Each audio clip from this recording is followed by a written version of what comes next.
नमस्कार दोस्तों, स्वागत है आपका पब्लिक लाइब्रेरी के यूट्यूब चैनल में। आज हम लोग द हिंदू के एडिटोरियल को देखेंगे और उसमें छोटे एडिटोरियल में पहला है राइट लेसन्स, मतलब अच्छे लेसन्स, अच्छे पाठ। तो इसका सबटाइटल क्या है? Wider transparent consultations are needed in shaping the curriculum. मतलब इसका कहना ये है, सबटाइटल का अर्थ ये है कि जब आप पाठ्यक्रम बना रहे हैं, जब आप करिकुलम बना रहे हैं, तो उसमें एक बहुत ही बृहत दायरे में एक पारदर्शी मतलब बातचीत होना चाहिए, कंसल्टेशन होना चाहिए। उसके बाद ही आप करिकुलम बनाइए। तो देखते हैं आगे। The arbitrary and sir repetitious deletion of several portions from various textbooks by NCERT betrays bad faith and lack professionalism, but in the prevailing political climate, it is not entirely surprising. तो इसका कहना यह है कि जो मतलब थोड़ा पूर्वाग्रह से, थोड़ा आर्बिट्रेटरी रूप से कोई मतलब कह सकते हैं कि बलपूर्वक अगर आप किसी पोर्शन को डिलीट कर रहे हैं एनसीईआरटी टेक्स्ट बुक से, तो वो क्या कहता है कि एक बुरे विश्वास को और लैक ऑफ प्रोफेशनलिज्म, एक मतलब सही स्थिति को, सही यथा स्थिति की कमी को दर्शाता है। और अभी बदलते राजनीतिक मतलब परिस्थिति में ये एकदम मतलब पूरी तरह बोलेंगे कि आप आश्चर्य की बात है, तो ऐसा भी नहीं है। बदलते राजनीतिक परिदृश्य में ये एकदम आश्चर्य की बात लगती नहीं है। The ruling BJP has made the creation of a new knowledge ecosystem across all field central to its politics. इस एडिटोरियल का कहना है कि द रूलिंग, अभी जो वर्तमान की सत्ता जो है बीजेपी पार्टी, उन्होंने कई नए नॉलेज इकोसिस्टम, नए मतलब ज्ञान की एक नई पर्यावरण का मतलब हम कह सकते हैं ऐसी परिस्थिति का निर्माण किया है जो इसके पॉलिटिक्स के सेंट्रल फील्ड को शो करता है। Among key deletions which NCERT describes as rationalisation of syllabus are references to the dislike of Hindutva extremists for Gandhi, a ban on Rashtriya Swayamsevak Sangh after his assassination, entire chapters on the history of Mughals, references to the 2002 communal riots in Gujarat and the Naxalite movement, emergency and discussions on social movements। तो यहाँ कहना ये है कि मतलब जो प्रमुख रूप से जो डिलीट किया उसमें क्या है, एनसीईआरटी जिसे कहती हैं, सरकार कह रही है कि हाँ ये हम लोग सिलेबस का रैशनलाइजेशन किए हैं, सिलेबस को और तार्किक बनाए। तो उन्होंने मतलब यहाँ इसका कहना इस जगह पे ये है कि हिंदुत्व जो चरमपंथी हैं उस चीज़ का जो डिसलाइक पोजीशन था, आरएसएस पे बैन करना, ये सारा चीज़, और जब मतलब गांधी का असैसिनेशन हुआ, उसके साथ साथ मुग़ल के चैप्टर को, 2002 के कम्युनल राइट्स को, नक्सलाइट मूवमेंट को, इमरजेंसी और डिस्कशन, सोशल मूवमेंट पे जो डिस्कशन, तो इन सब चीज़ों को जो हटाया गया वो मुख्य रूप से हैं। History text have targeted in particular and 250 historians from leading Indian and foreign universities have pointed out that those who prepared them through a process of consultation and wide-ranging discussions were all kept in the dark। मतलब आपको यहाँ ये देखना है कि अभी जो syllabus change हुआ उसके बाद कई विशेषज्ञों का ये कमेंट आ रहा है कि हिस्ट्री टेक्स्ट मतलब उनका कहना है कि हिस्ट्री के जो टेक्स्ट को है ना, उसको टारगेटेड करके ये किया गया है। और उसके बाद भारत से एवं विदेशों से लगभग 250 इतिहासकारों ने ये पॉइंट किया है कि जिन्होंने भी जिस प्रक्रिया के तहत से सिलेबस का प्रिपरेशन किया है उसको बहुत ही मतलब एक डार्क के पोजीशन में रख के उन्होंने किया है, मतलब खुले ओपन माइंड होके नहीं किया है, इनका ये कहना है।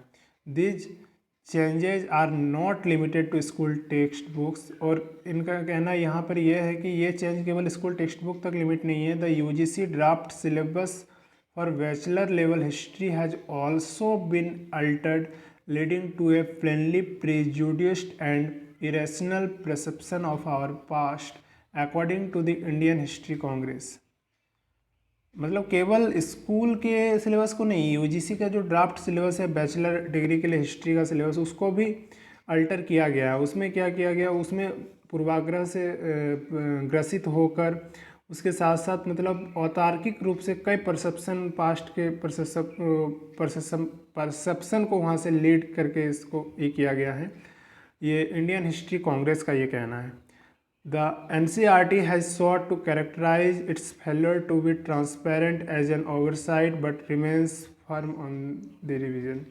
NCERT ने मतलब इस चीज़ की डिमांड की थी कि हम मतलब ट्रांसपेरेंट होने के अपने फेलियर को कैरेक्टराइज करेंगे एक मतलब ओवरसाइट के रूप में, मतलब इसको सुपरवाइज करके, निरीक्षण करके। लेकिन ये मतलब आप कहेंगे कि एक प्रकार का रिवीजन ही रहा, पिछले बुक के हिसाब से वहीं उसी हिसाब का, मतलब पिछला जो एडिशन था उसी का एक रिवीजन रहा, जिसमें से कुछ का जो डिलीशन किया गया।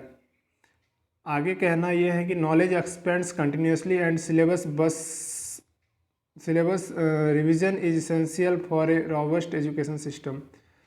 नॉलेज जो है ना कंटिन्यूसली एक्सपेंड होता है और सिलेबस रिवीजन को भी बहुत ज़रूरी होता है। आपको बीच बीच में सिलेबस रिवीजन करना चाहिए, क्योंकि 20 साल 25 साल पहले की जो स्थिति थी आज वो स्थिति नहीं रही है। तो नॉलेज जिस प्रकार से एक्सपेंड हुआ है, आपको सिलेबस बुक को भी एक्सपेंड करना चाहिए, रिवीजन करना चाहिए। What is taught to the younger generation is a collective decision of a society in which formal education is a critical part.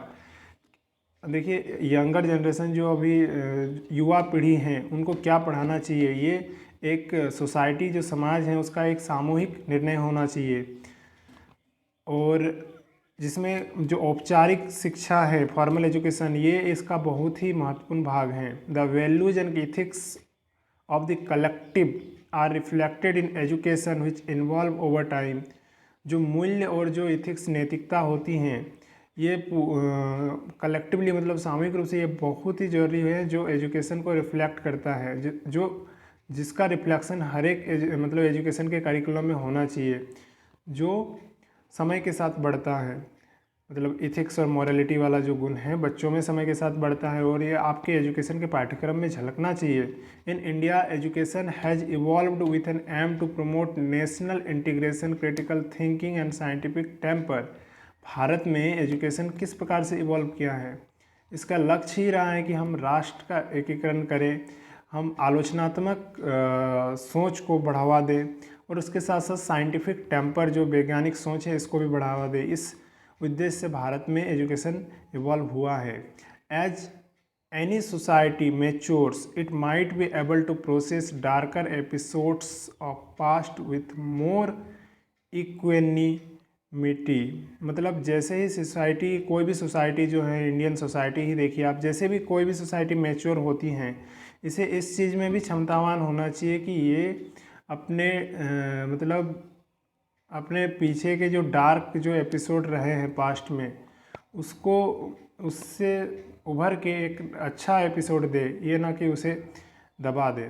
This is also the question of deciding the appropriate levels at which learners are introduced to various levels of knowledge।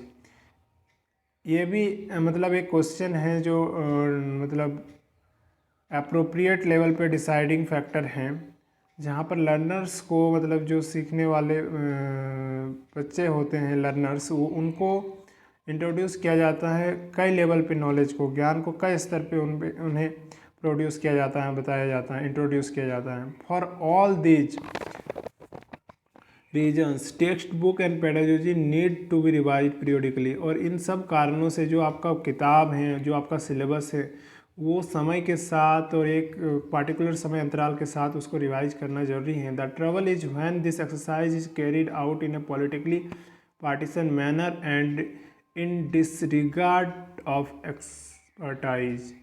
मतलब आप कह सकते हैं कि problem यहाँ ये आती है कि जब भी ऐसा प्रयास किया जाता है करिकुलम को रिवीजन के लिए, तो वो एक पॉलिटिकल इन्वायरमेंट में, पॉलिटिकल इन्फ्लुएंस में किया जाता है, जो एक्सपर्टाइज, जो विशेषज्ञों को मतलब डिसरेस्पेक्ट करके, उसको मतलब बैकवर्ड करके पॉलिटिकल इन्फ्लुएंस को आगे बढ़ाया जाता है।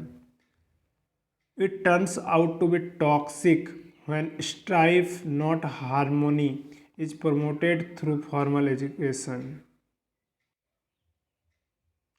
इसका मतलब ये है कि ये तब और ज़्यादा सामाजिक रूप से जहरीला हो जाता है जब जो संघर्ष वाली भावना को प्रमोट किया जाता है एक औपचारिक शिक्षा के माध्यम से। सद्भावना नहीं, संघर्ष, स्ट्राइफ यानी संघर्ष को, न कि सद्भावना को एक फॉर्मल एजुकेशन की मतलब तर्ज पे उसको टॉक्सिक एनवायरनमेंट के रूप में प्रमोट किया जाना। India's growth and development depends almost entirely on educating its bursting young population with vocational and social skills and shaping youngsters into caring citizens of a pluralistic nation.